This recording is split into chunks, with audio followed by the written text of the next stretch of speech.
అందరికీ నమస్కారం. I-PAC black మనీని వైట్ మనీగా మార్చే ప్రయత్నంలో ఉంది అన్నట్లు కూడా ఇప్పుడు బీజేపీ సీనియర్ లీడర్ వ్యాఖ్యానించడం జరిగింది. సో ఈ కామెంట్స్ ని ఎలా చూడొచ్చు ఒకసారి డిస్కస్ చేసే ప్రయత్నం చేద్దాం. ప్రస్తుతం స్టూడియోలో జర్నలిస్ట్ శేషరావు గారు ఉన్నారు, వెల్కమ్ చెప్దాం. Hello sir. హలో సార్, ఇప్పుడు వీటిని ఎలా చూడొచ్చు అంటారు? నిజంగానే అలా జరుగుతుంది అంటారు? ఐపాక్ అనగానే గుర్తొచ్చేది మనకి రాజకీయపరమైనటువంటి వ్యూహాలు రచించే సంస్థగా మనం గుర్తిస్తాం. అవును.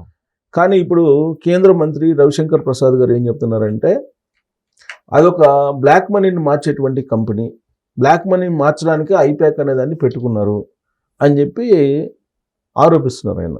ఓకే. సో బ్లాక్ మనీ అనగానే ఐపాక్ అనగానే మనకు గుర్తొచ్చేది ఏంది? ఆంధ్రప్రదేశ్ అలాగే తెలంగాణ గుర్తొస్తుంది. ఎందుకు?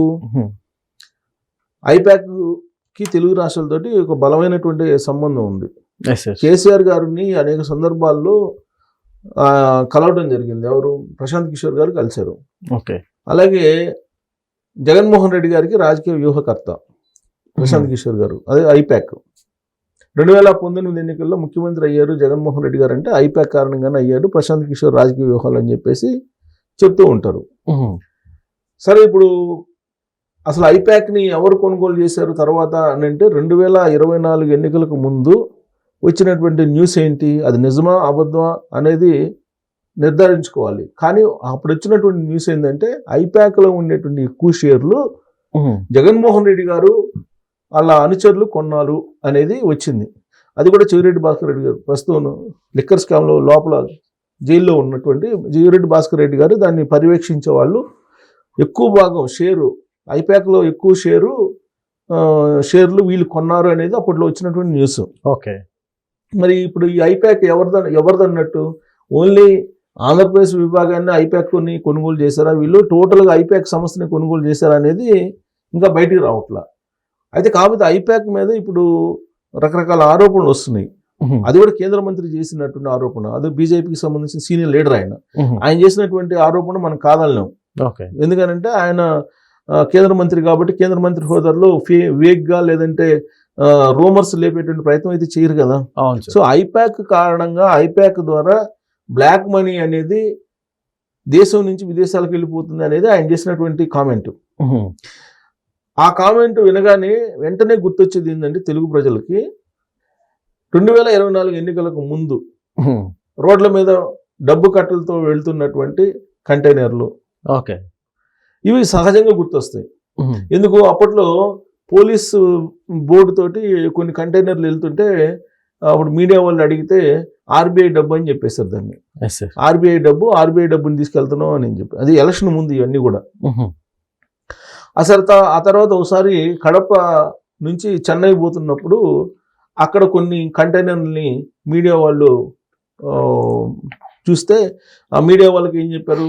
ఇవి రక్షణ సంబంధించినటువంటి ఆయుధాలు కాబట్టి వీటిని మీరు షూట్ చేసినా లేదంటే మీరు న్యూస్ రాసినా మీరు వైలేషన్ కింద వస్తుంది కాబట్టి మీరు న్యూస్ కవర్ చేయడానికి లేదని చెప్తే అప్పటి వరకు న్యూస్ ఛానల్స్లో వచ్చిన బ్రేకింగ్స్ కాస్త ఆగిపోయింది. ఓకే. అంటే ఈ కంటైనర్ తర్వాత ఈ కంటైనర్లు కొనసాగింపుగా తాడేపల్లిలో అర్ధరాత్రి పూట ఒక రెడ్ కారు వచ్చి వెళ్తుందని చెప్పేసి ఒక న్యూస్ రాశారు అప్పట్లో. అలాగే ఎగ్జిట్ నుంచి ఒక వ్యాన్లో ఎలక్షన్ ముందు ఒక వ్యాన్ వచ్చి వెళ్తుందని చెప్పేసి ఒక న్యూస్ రాశారు. అది జగన్మోహన్ రెడ్డి గారి ఇంట్లోకి వెళ్ళేటప్పుడు ఎగ్జిట్ ఒకటి, ఇన్ ఒకటి, అవుట్ ఒకటి ఉంటుంది. ఓకే. కానీ ఎగ్జిట్లోకి వెళ్ళి ఎగ్జిట్ నుంచి వచ్చేదని ఒకటే ఒక వాహనం వస్తుంది, ఆ రెడ్ కార్ ఒకటి. తర్వాత ఒక లారీ ఒకటి అప్పుడు ఉందని చెప్పి ప్రముఖ పేపర్లోనే వేశారు. మరి ఇవంతా ఏంటి అనేది ఇప్పుడు అక్కడ ఐపాక్ మీద చేసినటువంటి ఆరోపణలు. మొత్తం ఐపాకే కదా పర్యవేక్షించింది 2019లో కానీ 2024లో కానీ. ఐపాక్కి సంబంధించినటువంటి వాళ్ళే మొత్తం రాజకీయాలకు సంబంధించినటువంటి కార్యకలాపాలని నిర్వహించారు. సో దానికి సంబంధించి ఏదో ప్యాకేజ్ మాట్లాడుకుని ఉంటారు, కాంట్రాక్ట్ ఇచ్చి ఉంటారు. 2024 వచ్చేళ్ళకి ప్రశాంత్ కిషోర్ అయితే లేరు, కానీ ఈ ప్రశాంత్ కిషోర్ గారి టీం ఉంది. ఆల్రెడీ ఒక బిల్డింగ్ కూడా తీసుకున్నారు అక్కడ విజయవాడలో. ఎలక్షన్ రిజల్ట్ వచ్చిన తర్వాత ఆ బిల్డింగ్ ఖాళీ చేసి కూడా వెళ్ళిపోయారు. అంటే ఐపాక్ అనేది జగన్మోహన్ రెడ్డి గారి కోసం ఆంధ్రప్రదేశ్లో పనిచేసేటువంటి సంస్థ. తెలంగాణలోనేమో ఐపాక్ కేసీఆర్ గారికి సలహాలు సూచనలు ఇచ్చేటువంటి సంస్థ. సో అక్కడ ఇప్పుడు మమతా బెనర్జీ గారికి మొన్న ఎలక్షన్స్ లో ఐపాక్ ఆడ సలహాలు సూచనలు ఇచ్చి ఆవిడని వీల్ చైర్లో కూర్చోబెట్టి ప్రజలందరూ చూపించి మూడోసారి ముఖ్యమంత్రిని చేశారు. సో ఇంతవరకు మనకు రాజకీయపరమైన వ్యూహాలు, రాజకీయపరమైనటువంటి అంశాలు, రాజకీయపరమైన కార్యకలాపాల్లో మనం ఐపాక్ను చూస్తున్నాం. Okay sir. దీనికి అన్నా కూడా బియాండ్ దట్ ఏదో ఉంది అని చెప్పి కేంద్ర మంత్రి రవిశంకర్ ప్రసాద్ గారు చెప్తున్నారు. అదేంటంటే బ్లాక్ మనీని వీళ్ళు విదేశాలకు పంపిస్తున్నారండి. మరి ఎవరు బ్లాక్ మనీని పంపిస్తున్నారు? ప్రశాంత్ కిషోర్ గారు బ్లాక్ మనీనా, లేదంటే వాళ్ళు రాజకీయ సలహాలు ఇచ్చినటువంటి రాజకీయ పార్టీలకు సంబంధించినటువంటి బ్లాక్ మనీని తరలిస్తున్నారా? ఎవరు తరలిస్తున్నారు అనేది బయటపడాలి. ఇదంతా ఎందుకు వచ్చింది? పశ్చిమ బెంగాల్లో అక్కడ ఈడీ రైట్స్ చేయడానికి వెళ్ళారు. ఈడీ రైట్స్ చేయడానికి పక్క ఆధారాలు ఉన్నాయి కాబట్టి మేము వెళ్తున్నాం అని చెప్పేసి వెళ్ళారు. ఐపాక్ ఆఫీస్కి వెళ్ళారు. అక్కడ ఐపాక్ సంబంధించినటువంటి లీడర్ జైన్, ఆ జైన్ అనే అతను అక్కడ ఉండేటువంటి ప్రభుత్వానికి సలహాదారుగా ఉన్నాడు. సో అక్కడ మనీ లాండరింగ్ జరుగుతుంది, విదేశాలకు డబ్బులు పంపిస్తున్నారు అనేటువంటి సమాచారంతో అక్కడ పోయి ఈడీ అధికారులు పోయి ఆ ఆఫీసులో ఉన్నటువంటి హార్డ్ డిస్కులు లేదంటే కంప్యూటర్లని సీజ్ చేసేటువంటి ప్రయత్నం చేశారు. అదే సమయంలో ముఖ్యమంత్రి హోదాలో మమతా బెనర్జీ గారు అక్కడ ఉన్నటువంటి పోలీసులను తీసుకుని వచ్చారు. వచ్చి ఆ హార్డ్ డిస్కులను వాటన్నిటిని తీసుకెళ్లిపోయారు. ఆవిడ ఎందుకు తీసుకెళ్లిపోయారని అంటే ఇది మాకు ఐపాక్ అనేది మాకు సలహాలు ఇచ్చేటువంటి సంస్థ, మా తృణమూల్ కాంగ్రెస్ సంబంధించినటువంటి కార్యకర్తలకు సంబంధించిన సమాచారం, పార్టీ సమాచారం మొత్తం దాంట్లో ఉంటుంది, మీరు దాని మీద ఎలా రైట్ చేస్తారని చెప్పేసి అక్కడ పోలీసులు, స్టేట్ పోలీసుల సహాయంతో మొత్తం తీసుకెళ్లి ఆవిడ వెళ్ళిపోయారు. ఆవిడ వెళ్ళిపోయిన తర్వాత మా విధులకు ఆటంకం కలిగించారని చెప్పేసి ఈడీ ఆవిడ మీద సిబిఐ ఎంక్వైరీ చేయమని చెప్పి ఒక కంప్లైంట్ రాసింది. సార్ యాక్షన్ గట్టిగానే జరిగిందంటారా? అది తీసుకెళ్లిపోయారు కదా ఆవిడ తీసుకెళ్లిపోయారు. ఈడీకి వ్యతిరేకంగా ఈడీ ఆవిడ మీద యాక్షన్ గట్టిగా తీసుకుందంటారు? అసలుకి ఈడీ అసలు యాక్షన్ ఎక్కడ తీసుకుంది? స్టేట్ పోలీసుని తీసుకొచ్చి అసలు ఈడీ ఎంక్వైరీని ఆపేసేసి ఈడీ వాళ్ళు సీజ్ చేసినటువంటి కంప్యూటర్స్ ల్యాప్టాప్స్ అన్నింటినీ ఆవిడ తీసుకెళ్లిపోయారు.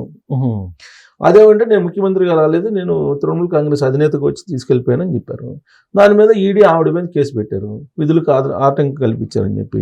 ఈడీ మీద స్టేట్ పోలీసుల చేత ఆవిడ కంప్లైంట్ చేయించింది. ఈ మొత్తం వివాదం ఇప్పుడు సుప్రీంకోర్టుకి చేరింది.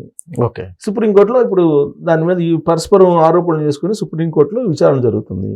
ఇలాంటి పరిస్థితుల్లో ఇదంతా బ్లాక్ మనీ కేంద్రంగా ఉంది అని చెప్పి బీజేపీ వాళ్ళు ఆరోపిస్తున్నారు. అందుకే ఆవిడ వచ్చి ఇంత రాద్ధాంతం చేశారు, వాళ్ళ బ్లాక్ మనీ ఉంది అని అంటారు.